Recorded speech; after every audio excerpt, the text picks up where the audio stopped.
Just days after Congress passed the biggest major housing package in decades, President Trump canceled the scheduled signing ceremony.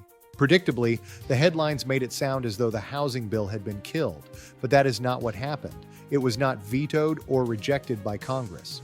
The bill was not vetoed, and President Trump did not say that he opposes the housing reforms.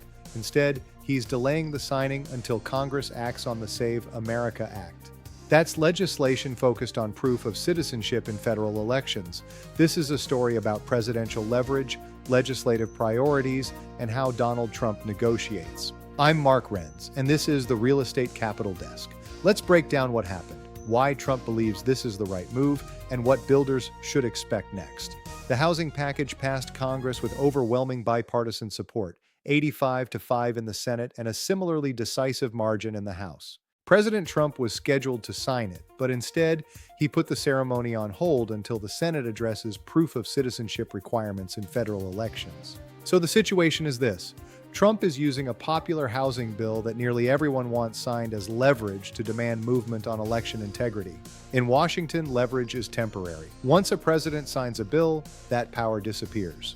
Lawmakers from both parties want credit for these reforms. Builders, lenders, and housing groups want them enacted. By stopping at the last moment, Trump made his priority impossible for Congress to ignore. It's a classic negotiation move.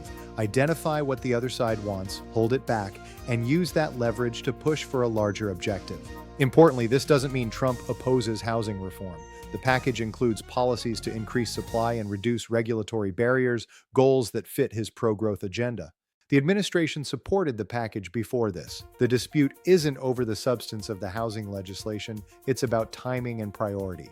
His message is, housing is important, but securing federal elections is more immediate. Supporters view this as leadership, not obstruction. He's setting the schedule.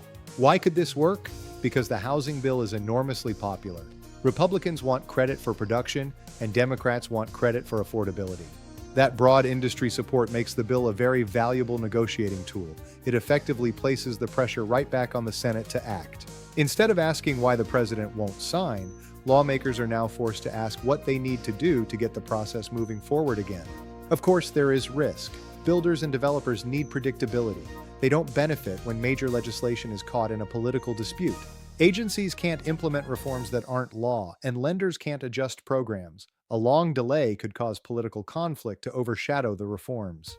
There's also no guarantee this will produce Senate votes for the SAVE Act. That's the gamble. Results will determine if this was leverage or just a stalemate. For the housing industry, the key is that the bill is delayed, not dead. But do not treat any of its provisions as effective yet. Don't assume new financing limits or grants are available until the legislation is final. However, political leaders still have strong incentives to complete this. My read? Trump sees a rare opportunity to use a popular bill as leverage. He could have taken the easy win, but he chose to keep negotiating for a larger goal. This might frustrate those wanting immediate reform, but it shows Trump refusing to follow the expected script to force a conversation on election integrity. Canceling the ceremony isn't opposing housing. It's a high-stakes effort to extract action from Congress. It's a pause in the process, not the end of the road. For builders, the potential benefits remain. We'll update you when the signing is rescheduled or the White House changes course. And before we go, the Marc you've been watching is actually an AI avatar. The real Marc and his team review every script and topic. I'm Marc Renz, and this is the Real Estate Capital Desk.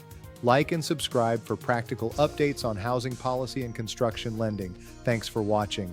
This content is for educational purposes only and does not constitute a commitment to lend, financial advice, legal advice, or tax advice. Financing programs, terms, and requirements vary by lender and transaction.